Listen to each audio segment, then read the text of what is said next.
I've been playing Minecraft for years now, ever since October of 2012. In other words, that's older than about half of you watching. Over the course of my time playing the game, I've developed several opinions on the game's many features, some of which are definitely less popular than others. For the past 2 years now, I've been making a lot of rankings based on the game, and the comment sections have been very polite to tell me just how hot some of my takes are.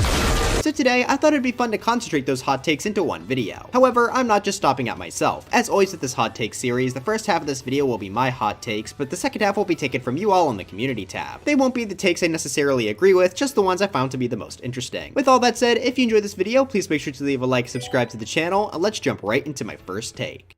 So I want to start us off with a simpler one here, and that's the fact that I have never been a fan of the new Vex design. Well, I say new, but this is like a new Super Mario Bros. Situation because this thing has been out for a while. Now, for those of you that never saw the original Vex, here's what it looked like prior to update 1.19.3. While the idea between the old and the new are somewhat similar, there are quite a few differences, such as the model proportions and the face design. This was done in an effort to better align the Vex with the Alleg, which were being added to the game at the time. But I'm sorry, I just don't like it. Sure, the old one was just sort of the default player model but retextured, but that's also the case for several other mobs, so I don't think that's much of an issue. Still though, I can understand some wanting a unique look, but what I absolutely cannot get behind is the new face. The original Vex just had the most sinister grin among the mobs, but when they redesigned the Vex, they completely removed the mouth from its design. I personally think that is a huge shame, and it loses out on what I loved about the Vex in the first place. But despite that, I definitely seem to be in the minority here, as most people seem to like this new design. If you do, more power to you, but I don't think the Minecraft lore is enough reason for me to accept this change. If I want lore to theorize about, I'm gonna go watch more FNAF. Alright, the next hot take is quite literally a hot take. I'm talking about fire protection again. Now, I'm not really sure if this is a hot take or fire protection supporters are just really loud, but I think this is the worst non-curse enchantment in the game. And even then, Curse of Vanishing might actually be better. I've already thoroughly explained why I dislike this enchantment in 2 videos now, so I'll keep this brief. Basically, having this on your armor lets you take less damage from fire and lava, but if you have it, then you can't equip normal protection on that same armor piece. On top of that, protection already does a perfectly fine job keeping you safe in lava, allowing you to survive for over 30 seconds without eating food, and if you are eating food, you could basically stay in there forever. Not to mention there's also the fire resistance potion, so there's really no situation where fire protection is good to get over normal protection. Hopefully that will finally settle the matter with the fire protection kids. At least until I remake the enchantment video in a year or 2. Well, speaking of enchantments, I want to talk about the one placement in that video that I probably got the most backlash for. Yes, even more than fire protection. What enchantment could I have possibly disgraced? Well, that would be Riptide, which I placed at 33rd out of 39. Now in hindsight, I do agree I was a little harsh. Riptide gives you the ability to shoot yourself forward, but it can only do so if the player is in water. The boost you get off Riptide is insanely fast, and combine that with the Elytra and you'll be zooming hundreds of blocks every second.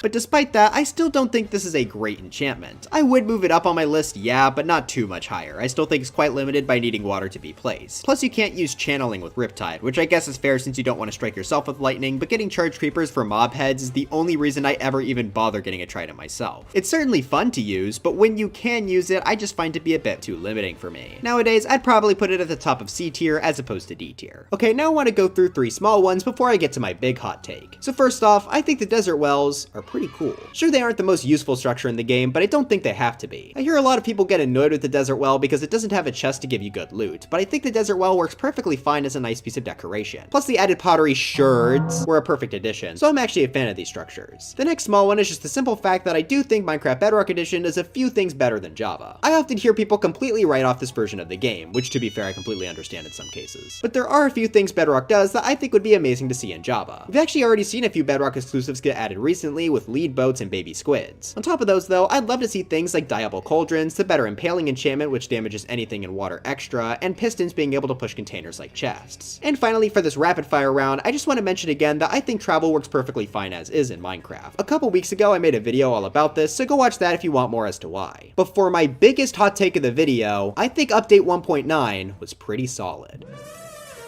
If you aren't familiar, this is often seen as the worst update in the game's history. The reason that is because of this being the update where the combat system was changed to what it is today. A lot of people don't like the addition of attack cooldowns and would rather just ban their weapons, but to be honest, I've never personally minded, and I actually kind of like how it adds some more complexity to combat. Now you have to make a choice between the sword's quicker speed or the axe's larger damage, which I think is pretty interesting. More importantly though, I can't call 1.9 bad even if I didn't love the combat changes because of how much other stuff came with this update. This introduced the offhand, which is both helpful in and out of combat. This update also added the best enchantment in the game, Frostwalker.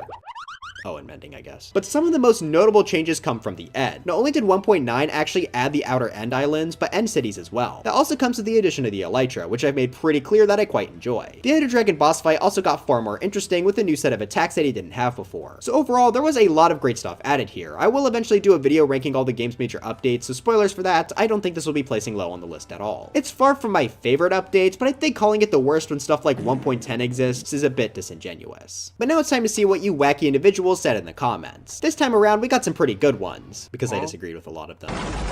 Starting off, we got one from Henry Cho 4249 who says, "The Phantom actually has some good qualities to it. It has a sick design, drops decent loot, the membranes are useful if you're too lazy to collect EXP for mending, and adding more challenges to the night if you like to explore the dark is a pretty cool idea. Its attacking mechanics just need to be changed a bit, and I think it would be a pretty good mob. It's also really fun and satisfying to spawn like 100 of them during the daytime and watch them burn." Yeah, I absolutely cannot agree with this take. For those of you who have not seen my mob ranking video from a while ago, Phantoms landed all the way in last place, below even the zombie horse who isn't even able to spawn. Now with that being said, I can at least give this comment some credit. The Phantom's design visually is pretty solid. I think it having such a great design is what got it to win the first mob vote, but unfortunately, we all got clickbaited. Well, I voted for Mob C, so it's actually all your fault. But outside of that, I just really dislike how the Phantom works. It makes building so much more tedious as it forces you to sleep, even if your area is lit up or in the sky. The Phantoms act as an annoying time waster, and I just can't get behind that design. And also, I don't think Phantom membranes are that good of a drop, unfortunately. Moving past that, we got Port0620 who says, "The villager trading rebalance is good. It only needs a rework to the anvil level." Now this I can say for sure is a hot take, but it's actually one I agree with. In fact, I actually made a video a while ago expressing why I thought the changes were good for the most part. Essentially, they make it so librarian villagers now trade books based on their biome. Each librarian is also guaranteed to have the same books each time per biome. I think that's a pretty interesting way to rebalance them, so if you want a mending villager for example, you'll have to get a swamp librarian and level it up, which I think is a fair enough challenge. Unfortunately, part of the change is also the fact that they can't sell max level books now, which is really annoying with the anvil XP limit, so if they just remove that, which they should have done ages ago, these changes would be pretty perfect. Chow Chow 393 says, "Don't Mind at Night should be the national anthem of every country." Is this even a hot take? That's just true. Semi-Hypercube left a pretty long one, but it was interesting, so I wanted to include it. Pause if you want to read the whole thing, but essentially they said adding the Ender Dragon at the end was a mistake because it created a sort of end goal for the game, when Minecraft is meant to be a sandbox. On the one hand, I can see where they're coming from. Games like Animal Crossing, for example, don't have a final boss like this because there being an ending isn't really the point. However, I disagree that it was a mistake to add. While Animal Crossing may not have a final boss, it does have pretty major goals like fully maxing your house, completing the museum, or getting the best store upgrade. Okay, New Horizons kind of forgot that last one. I think the Ender Dragon being here as a goal is a great thing, and the fact that there's stuff like the end cities clearly encourages playing after the end. In fact, I'd say elytras and shulker boxes are some of the most essential tools in any large-scale building project, so really the dragon is just one stepping stone to continuing the building process. So while I understand where you're coming from, I definitely disagree. The Ender Dragon is a pretty good goal for the game. Kappa Rumbrica says, 1.12 is a severely overlooked update and is one of the best pre-1.13 updates. This is one I absolutely agree with. 1.12 was known as the World of Color update, and as the name suggests, it added a lot of color blocks to the game. Those blocks were concrete, glazed terracotta, and 15 new bed colors. Now sure, the update didn't add much more outside of that, but for me, these are some of the most useful blocks in the entire game. Concrete is one of my favorite families of blocks since they work perfectly as a flat color for something. The different colored beds are really nice too. I love having the option to use any color of sheets I want. And glazed terracotta, I mean, it's there, I guess. Now I don't think people hate this update or anything, but people definitely look past it a lot seeing as it came out right before the update Aquatic, which many people rightfully see as a bit of a revival point for Minecraft as a whole. I think that is kind of a shame. 1.12 is definitely a cool update, and I think it deserves to be remembered. Speaking of things that deserve to be remembered, Happy Day 6471 says, "They need to bring back those minigames that were on the Wii, PS3, and Xbox 360 versions of Minecraft. Those were really fun to play with siblings." First off, Minecraft wasn't on the Wii. That's what the kids call epic fail. But aside from that, yes, I 100% agree that they should bring these back. I'd say for a good year or two, these minigames were the main way I was playing Minecraft. I remember after school, I'd very often get on the phone with my friends and play battle mode on our PS3s. You know, to add on to this hot take with my own, I think battle mode was easily the best take on the survival games concept I've ever played. No server has even gotten close. That's why I would absolutely love for these to come back in an official form, though I sadly doubt that they would do that. Newstar2248 says, "Minecraft needs more tutorial structures in survival, like how the igloo is a tutorial for curing zombie villagers, and the redstone labs in ancient cities are tutorials for new redstone mechanics." Again, this is another another pretty good take, I feel. Honestly, I wouldn't be opposed to them making an official tutorial world for the Java edition like they had on the legacy consoles. There are a lot of aspects about the game that just don't make sense unless you're told from somewhere else. Now that's not to say Minecraft doesn't have any tutorial elements. The advancements work as solid pointers, and the structures can also help sometimes as well. If I were to suggest a tutorial structure, I'd probably put something in the Nether that explains how to summon the Wither. I know we already have that one painting, but how are you supposed to tell that the brown blocks here are specifically soul sand?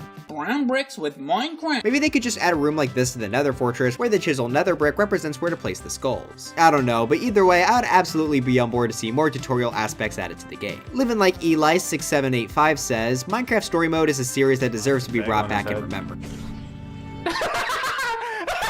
Okay, not really a hot take on the main game, but sure, I'm probably not going to get a chance to talk about this game later, so why not mention it now? Personally, I think I'm okay with Minecraft Story Mode not coming back, but I do definitely think it's worth remembering. I followed every episode super closely whenever they came out, and it was super fun to see every single route you could go down. Plus, what other game has the tragic death of Captain Sparkles?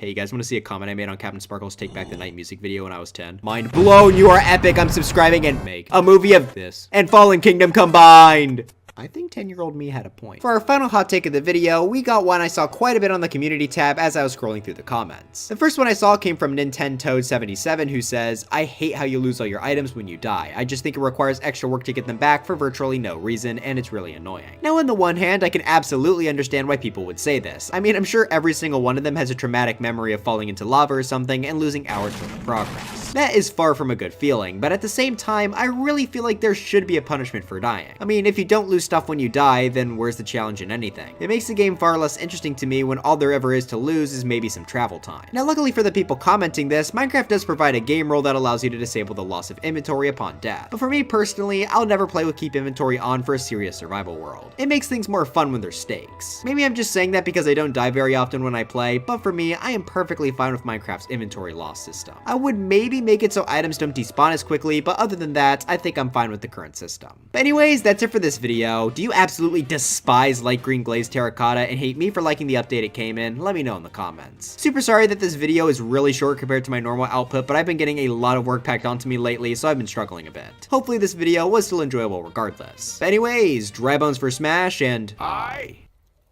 am Steve. The movie trailer came out while I was editing. I had to throw that in. Anyway, see you guys next time.